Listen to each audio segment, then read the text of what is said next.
So Exodus 1 to 6, the Torah portion called Shemot, or also known as Names, is an incredibly amazing piece of scripture because it introduces us to this famous Bible character, Moses. Not only that, many people have missed the fact that Moses and his life and many of the things that he did from his birth till his last day points to our Messiah, Yeshua, Jesus Christ. It is an incredible thing that when we start digging into our Torah or Old Testament, and we start reading these stories in light of what we know of what Jesus has done for us and who He is, and in light of the New Testament, then it just explodes with revelation. And I want to submit to you that you can't understand the New Testament. You can't understand what Yeshua did. You can't understand what any of that to its full measure unless you understand the Torah and the prophets. The story of Exodus is full of signs and wonders and miracles. It's a story where we really can see God's character and how He works, and also learn from these people and how we should react when God works with us in the way He worked with them. There are so many pitfalls that we have as humans. We fall short so easily in terms of being impatient or asking or throwing our hand up to God and be like, God, why did you allow this to happen? Why did you allow that to happen? But if we just get in the scriptures, we will actually learn and understand why these things have happened in our lives. And I hope that this teaching will show you this. So this story of Exodus started with a new Pharaoh coming in, and this Pharaoh not knowing or being familiar with Joseph. Because if you guys remember, right before this, Pharaoh, the previous Pharaoh that was in charge, had favor on Joseph, and Joseph was exalted. But now this new Pharaoh comes in, and Joseph has passed away, but now all the 12 tribes of Israel, they're there, and this new Pharaoh don't have the same favor upon them anymore. In fact, this new Pharaoh gets afraid because this nation of Israel is now growing to such an incredible extent that he is struck with fear and that they might overtake him with his own enemies at some point. And so he starts implementing all these things the different measures to scale down on this population, to stop the babies from being born. And one of the things he does is he instructs all the firstborn babies. He puts out an instruction in the land, a law in the land, that all the firstborn Hebrew babies, males, needs to be killed. As soon as they're born, they need to die. But so there's this boy named Moses, this little baby who's born. And Moses' mother seeks to save him, and what she does is she makes a little ark for him. From all kinds of branches and things, and she puts him in it, and she puts him in a river, and with faith she lets him go down the river and hope that he might be saved. And so of course we know that Pharaoh's wife finds this baby and takes when in the river by God's grace and by a miracle, and draws him from the river. She calls him at this point she calls him Moses, Moshe, which means drawn from the water. Now this is amazing because as we go along, we're going to see that Moses' name, drawn from the water, has got everything to do with Yeshua and everything to do with what his life will entail. As Moses grows up, he looks upon his people who are in bondage, who are being driven by their taskmasters. The Pharaoh is really driving these people to their deaths in terms of labor. And one day Moses looks upon one of his brethren, his Hebrew brethren, whom he associates with, and he sees this man being struck by a guard, and he gets angry. And what he does is he takes the guard and he kills the guard. He looks around first, and there's no one there, and he's like, he takes an opportunity and he kills his guard and buries him in the sand. What happens soon thereafter is he's confronted, and someone confronts him and tells him the following. He saw two Hebrew men fighting, and he said to the one who did the wrong, "Why do you strike your neighbor?" And he said, "Who made you a head and a judge over us? Do you intend to kill me as you killed the Mitzrayim or the Egyptian?" And Moses feared and said, "Truly, the matter is known." There's an interesting thing that this man who comes up against Moses tells him, and he says, "Who made you a head to judge us?" And if you guys watched my previous Torah portion of Sodom and Gomorrah and Lot, it's the same thing that they told Lot. They said, "Oh, who are you? Will you always judge?" You see, because when people see hypocrisy, Moses had hypocrisy, Lot had hypocrisy. Because Moses murdered, yet he was coming up and trying to bring justice while he was a murderer. You see, brothers and sisters, we need to understand that people look right through us. If our lives are not consistent, if we walk out a different thing than what we talk and preach, people will laugh and they will say, "Who are you to come and judge? Will you always judge?" Lot was a judge who did not implement the laws of the land. And when he came to judge, he was like, "Who?" And they said, "Who are you to judge?" And the same with Moses. And if you live your life day to day and you are not consistent in your walk in complete, utter obedience to the Father's instructions, where your heart is, "Oh Father, you need to make me more like you every single day," and you're seeking that without compromise, then people will truly see there's something different about this man or woman, because they are actually walking out what they talk. Because brothers and sisters, we have so many people who are pastors and who have churches and people who consider themselves churchgoers who look more like the world than the world. And what people are looking for, brother and sister, look at me, listen to me, what people are looking for is the one who says, "I follow the God of Abraham, Isaac, and Jacob, whose name is Yahweh, and I follow what he has decreed." And so, because Moses was not in this, and he had to bear the consequence of his transgression, and he was cast out of the land. After Moses departs Egypt, he comes upon the household of the priest of Midian, who had 7 daughters. And the first encounter that Moses has with these people is a very interesting one. Moses comes upon this household. He sees these daughters drawing water. But then he sees these shepherds come and drive the daughters away. Moses intervenes and he actually drives the shepherds away. And he helps these daughters and he draws water for them. This Moses, who just a moment ago was murdering a murderer, suddenly had a change of heart in his casting out of the land. As he was cast out and brought under obedience, he was humbled. And he came upon these people, and a different side of him came out, where he came and saved and rescued these daughters from these shepherds. And the priest of Midian had 7 daughters, and they came and drew water, and they filled the troughs to water their father's flock. But the shepherds came and drove them away. Then Moses stood up and came to their rescue and watered their flock. Now this story is very similar to another one. Isaac's servant went to seek a wife for him. What happened was he came upon a well, and he said, "Father, let the woman who comes and waters my camels be the wife for my master Isaac." What in fact happened is a woman came and said, "Oh sir, may I water your camels?" And it's an incredible thing, because as this was happening, this servant was his mouth was probably like hanging open towards this thing, because this woman was an incredible woman of valor, because she was demonstrating an incredible side of her character. You see, brothers and sisters, love is an action.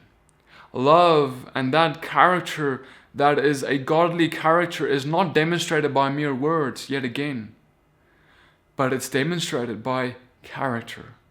Because see, what many people don't understand is when this woman came to the servant and said, "Can I water your camels?" To water a camel is not one trip.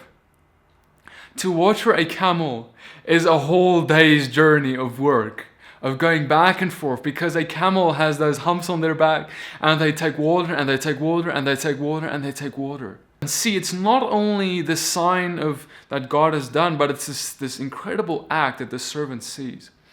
And in the same way, we see this thing with Moses, because Moses comes upon these 7 daughters and does the same thing.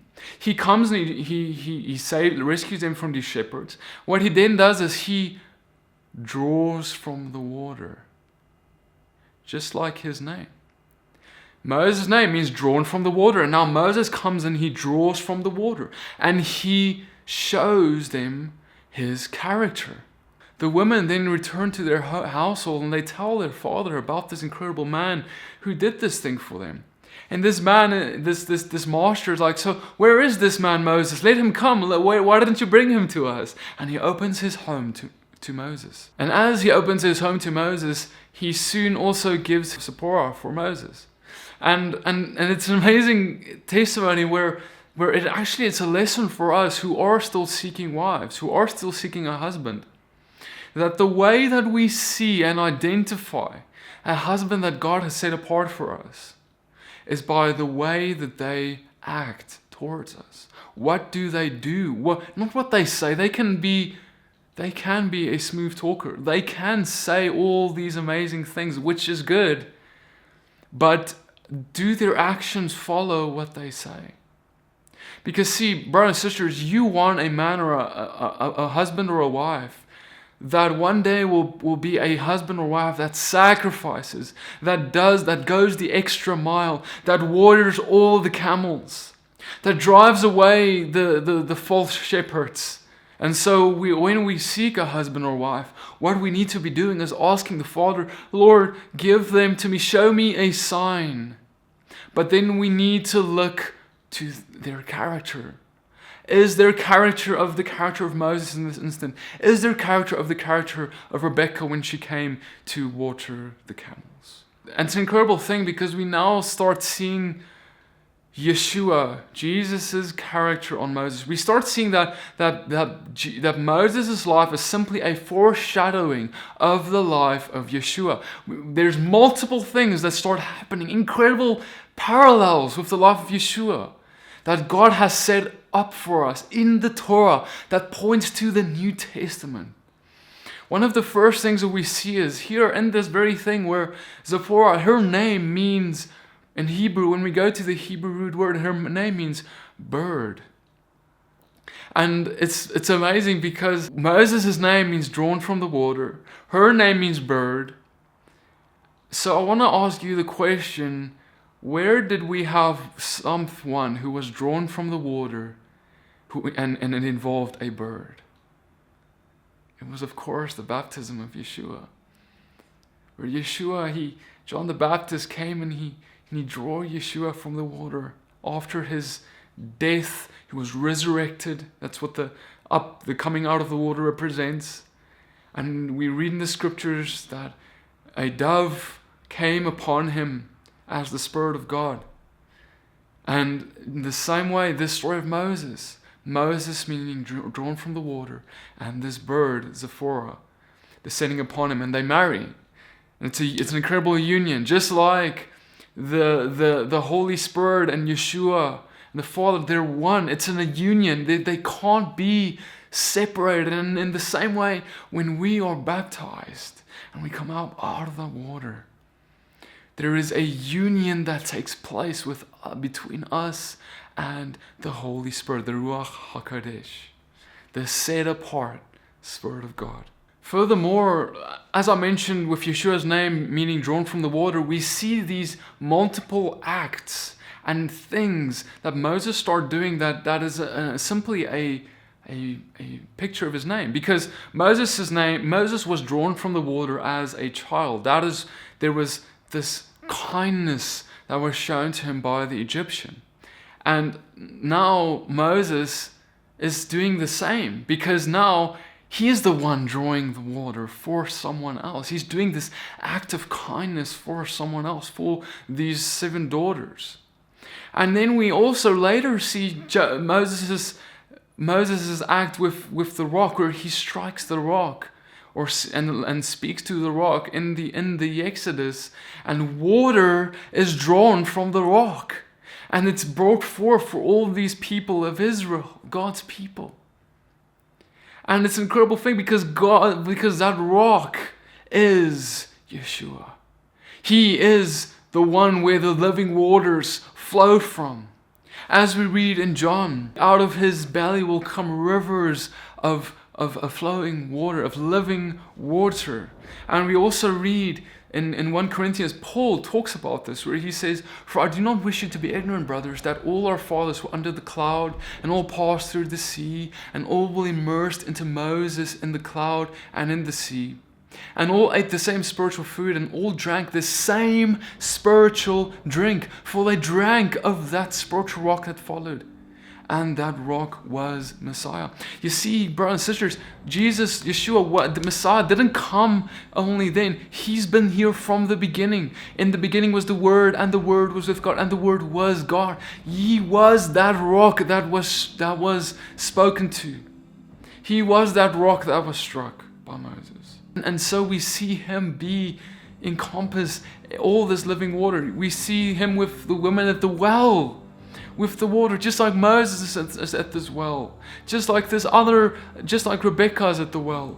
We see the living water drawn for this woman, the Samaritan woman, and he says, "I have water that I can give you, that if you have a drink of it, you'll never go thirsty again." And this woman is like, "Oh, Rabbi, tell me, where can I find this living water?" And see, brothers and sisters, this living water was brought forth by God through Moses as well. He was a vessel that was simply used to bring forth the living water as well. The Word that became flesh. And that Word is the Torah and the prophets. What we see in the front of our book, the scriptures that became flesh. Because why did it become flesh? Because Yeshua walked it out perfectly. That's what it means. He walked out every instruction perfectly, never fell. And then he said, "Walk as I walk, drink of me, and you will never go thirsty again." In other words, if we walk as he walked, do what he did, drink of him, of his teaching, we will do the Torah and the prophets, walk his commandments out perfectly in light of the revelation of our New Testament. And when we do that, we will never go thirsty again. We will be filled. You see, brothers and sisters, we have many who are in our churches today, many who are in that place, but they are not filled. They're still hungry. They're like looking at a little tap, and this tap is dripping, and they just want a little drip, but they don't understand that they can just open up the tap and let the living water flow if they get in the front of their book. Because we only have many of us, we're only in the back of the book, in the revelation that's built upon the foundation, the Torah and the prophets. And we're trying to get something that's built upon the foundation while not even having the foundation in the first place.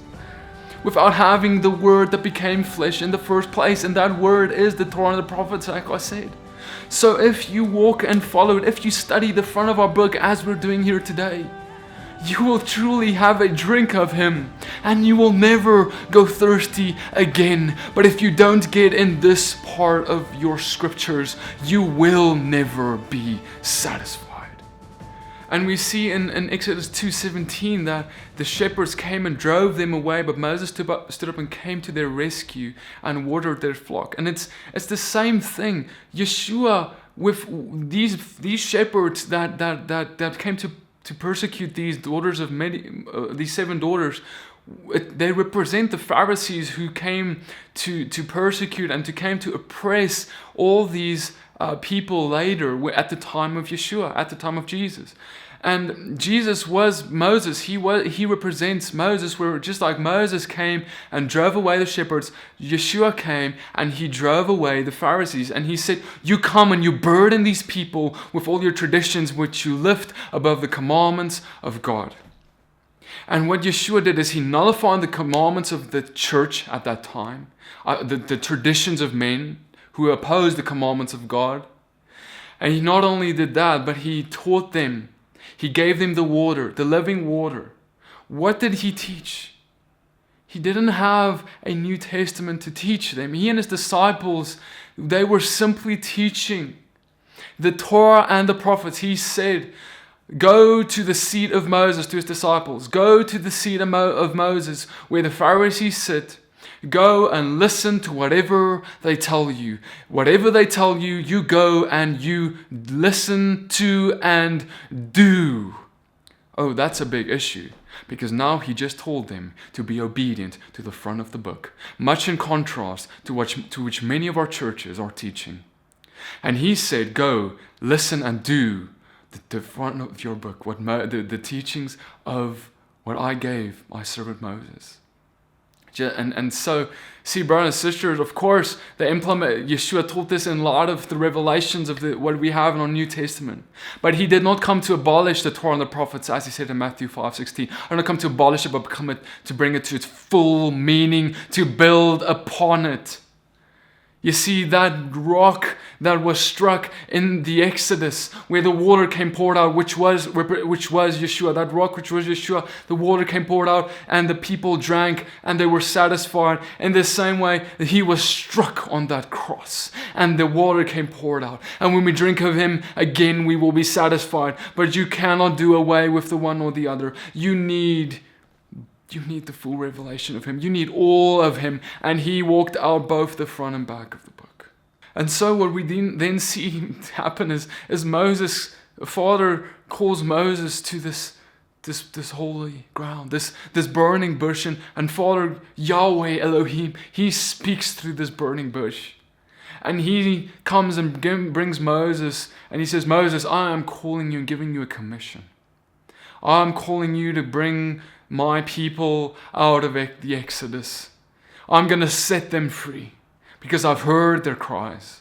And God tells Moses a few specific instructions, more specifically signs. Signs that he will do to confirm that he is a servant both unto the people of Israel and unto Pharaoh.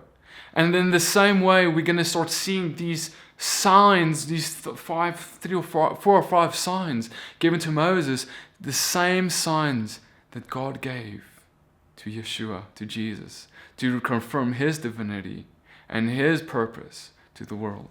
The first sign that we see is that God tells Moses, this is the first sign, and this sign is for you, Moses. And and this sign is that you will bring my people out, and you will worship me on this very mountain.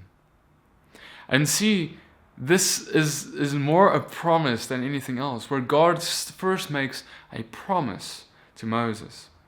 The second sign that he gives Moses. In Exodus 3:15, he says, and Elohim said further to Moses, thus you are to say to the children of Israel, Yahweh Elohim of your fathers, the Elohim of Abraham, the God of Isaac, the God of Jacob, has sent me to you.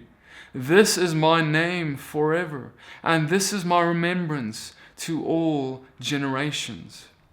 And God says, this is the sign that you will give to the people, to Israel, to my people, the Hebrews, is that Yahweh is my name. I am the God of your fathers, God of Abraham, the God of Isaac, and the God of Jacob.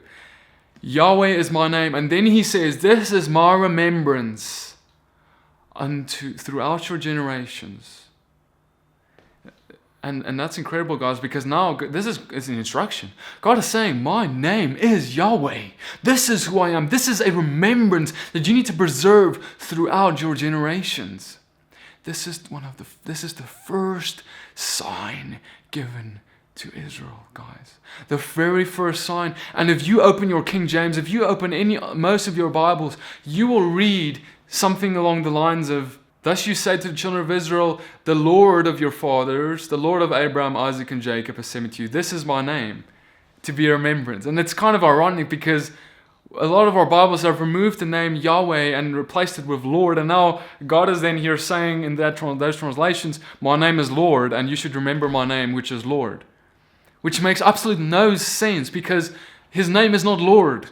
Lord is a simple title. His name is Yahweh. And see, this is an incredible instruction that God gives Moses. The first very sign that we will know him is that we will know him by his name, Yahweh. And if you go into our churches and our Christianity today, who I love my brothers and sisters so much. Many of them I don't even know what his name is. They know him by Lord, but they know him by God, but they don't know him by his proper name, Yahweh, Yod-Heh-Vav-Heh. And then we have Yeshua, which means Yahweh is my salvation. He saves. And Yeshua's name is salvation. How amazing that Father calls his Son salvation. And see, brothers and sisters, I want to submit to you that, I understand, we have been divorced from his name. I'm not judging or anything. I'm just saying, let's return to his name. Let's start calling him by his name, because he said, if the Father's heart is, he says, I want you to call me by my name. This is my sign to you, my people. This is how I want you to know me, by my proper name. Just like I call you by your name, Moses. I want you to call me by my name. The third sign is that God tells Moses that he is going to give him, he tells Moses, pick up the rod. Moses picks up the rod, and the rod turns into a snake. And this is the first confirmation of him. Know that the rod, that rod represents, when you go to the Hebrew word for that rod, is branch. We know that he is the branch. He is the tree where we are grafted into. Yeshua is that branch. And if you think about it, this rod is going to be the thing that Moses is going to do many mighty miracles with. He's going to split the sea with. He's going to strike the rock with it. He's going to do all these amazing things with this branch, with this rod, which is Yeshua. And it's just a picture of how everything Moses did, every miracle he did, the splitting of the sea, everything was simply by the power of Yeshua. The very same power, brother, sister, listen, the very same power that the first disciples walked in, that Yeshua walked in, that everyone else that he calls us to walk in, which is the Great Commission, is the very same power that comes from that rod that Moses used to strike. The next sign we then see is we see God tell Moses, I want you to take your hand, put it into your cloak, and take it out. And when Moses did that, he looked at his hand and he saw his hand became leprous. And I can just imagine the fear Moses struck with fear, and God says, take your hand, put it back into your bosom, where your heart is. And he takes it out again, and his hand was restored as the other.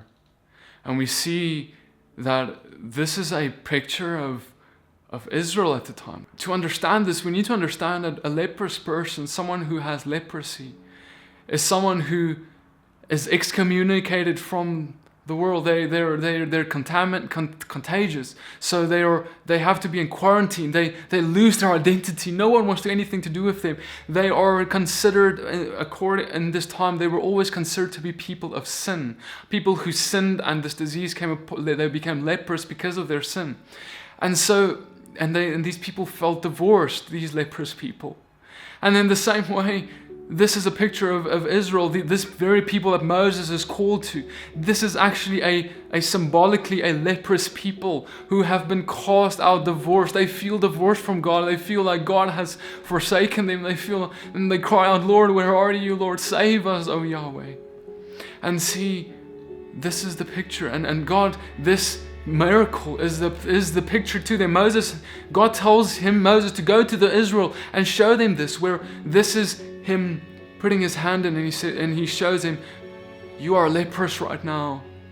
And he puts his hand in, and he takes his hand out, and it is whole, and it is God's message to say, I am going to heal you. I am going to take this leprosy from you. I am going to make you as whole as you were at the time of Abraham, Isaac, and Jacob. I am going to save you. And the last sign that God gives is the following. And it shall be, if they do not believe even these two signs, or listen to your voice, that you shall take water from the river and pour it out on the dry land, and the water which you take from the river shall become blood on the dry land. And so, brothers and sisters, doesn't this just sound so familiar? Again with the life of Yeshua.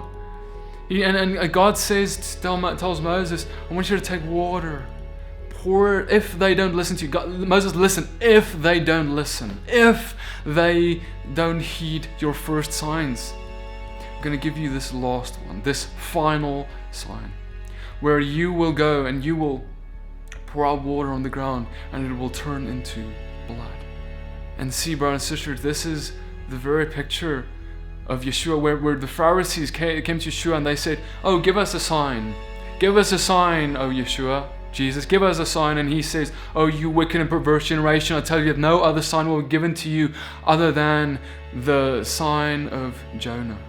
Where Jonah was in the belly of the whale for three days and 3 nights and was raised out of there. In the same way, the Son of Man will be in the midst of the earth for 3 days and 3 nights and raised from his grave, resurrected from the dead. And that is the sign of Jonah. And in the same way, that is it, brother and sister. That sign of Jonah, that was where he was on the cross. He was struck in his side. Water came pouring out, and it poured out on the ground as blood. And see, brother and sister, it's the same thing with Moses. When that sign is all a picture, where he poured it out, it's all a picture of Yeshua. And see, brother and sister, just imagine this. Israel didn't even understand this, but the world didn't understand this sign at the time. But when Moses poured his water on the ground, it was a proclamation to the whole world, even to Pharaoh, even to Egypt, even to those unbelievers. There is going to come a man, there is going to come a Messiah who is going to save you, a Messiah who is going to be struck, and he's going to be pouring out his blood, not only for Israel, because this sign was not only for Israel, this sign was for Egypt too, for Pharaoh too.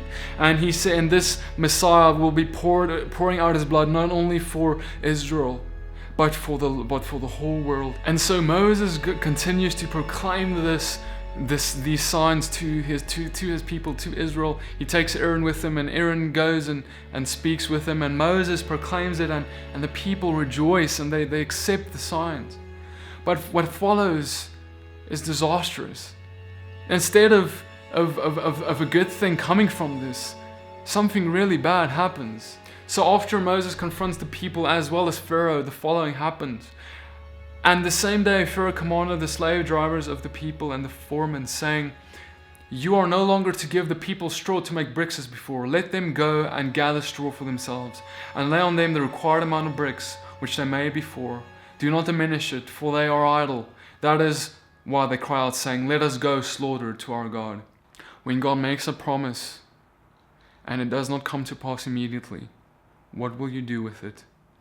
You see, brothers and sisters, one of the very first things that God told Moses is he made him a promise and says, on this mountain you will come and you will worship me. On this mountain will be a feast unto the Lord one day very soon, Moses. And see, Moses confronts Pharaoh with these words. And Pharaoh, instead of heeding Moses, actually turns around and gives the people more work than ever before. He drives them ever before, and he says, oh, you people, you're idle because you've got time for things like this. I'm going to give you more work. And Pharaoh hardens his heart and actually curses the people more. And see, brothers and sisters, and in our lives, the same is going to happen. God is going to make a promise to you, and he's going to say, oh, I'm going to bring you deliverance. I'm going to bring you freedom. I'm going to use you mightily in my hand. But see, right after God proclaims that to you, the enemy is going to come. He's going to harden the hearts of people. He's going to bring persecution. There's going to come all kinds of trials and tribulation, and it's going to look like God has forsaken us even more. It's going to look like everything that God said is not coming to pass. Oh God, why did you say that? God, why is it not happening? God, why is there delays? God, why is it not happening? And we start murmuring and complaining and calling out in God's name instead of simply heeding and being, God has proclaimed it. Thus it will come to pass, no matter what this world says, no matter what circumstance I have, no matter what I experience. I will not live my experience above what God has promised. You see, brothers and sisters, look what God says next. Yahweh said to Moses, now see what I do to Pharaoh, for with a strong hand he is going to let them go, and with a strong hand he is going to drive them out of his hand. You see, brothers and sisters, we just need to submit to the Father. We just need to come to Him and say, Father, you know what, Lord? You have made this promise to me. No matter what I see, I'm not going to fear. I'm not going to worry. I'm not going to murmur and complain like the Israelites. I am going to be faithful. I'm going to trust in you just as you are faithful towards me. You see, brother and sister, because when we worry, when we are struck down by our experiences, and we lift our experiences above what God has proclaimed, we are in unbelief, we are in sin, we are in fear. And all because if you have worry, it comes from a place of unbelief in what God has proclaimed, and unbelief and that God is going to save you. And see, I'm telling you, God is calling you today, and He's saying, I am going to give you signs. I'm going to give you wonders. I'm going to, by a strong outstretched arm, I'm going to bring you out of Egypt. I am going to deliver you from bondage. I am going to give you freedom. But you need to trust what I am proclaiming to you. If you do not trust what I proclaim to you, it is going to be, you are going to extend the time that you're in the wilderness, because I am going to let you stay there until you stop complaining and start trusting. Stop complaining and start believing in me. And that is why we are going to, when we get to that part later where they enter the Exodus, that is why they were as long as they were in the Exodus, because they murmured and they complained over and over and over again. And it was only after that generation totally passed away, that complaining generation, then when the new generation came that followed God without murmuring and complaining, that they entered the promised land. Do you want to pass away with this generation and your murmuring and complaining, or do you want to be part of the next one that enters the promised land? So brothers and sisters, let us seek to use our rods, use Yeshua, what He has given us, to work great wonders and miracles, not only for God's people, Israel, but also for the Egyptian, also for the unbeliever, so that they can see the amazing God that we serve. For we will soon see that when they in fact do leave Egypt and Pharaoh let them go, that even many Egyptians will leave, a mixed multitude will leave Egypt with them, just like Yeshua calls us to do these signs and miracles, heal the sick, cleanse the leper, cast out the demon, raise the dead. You know, the very instructions of Yeshua and the Great Commission He tells us to do, so that the world can see and the mixed multitude can come out of Egypt with us and follow the God of Israel.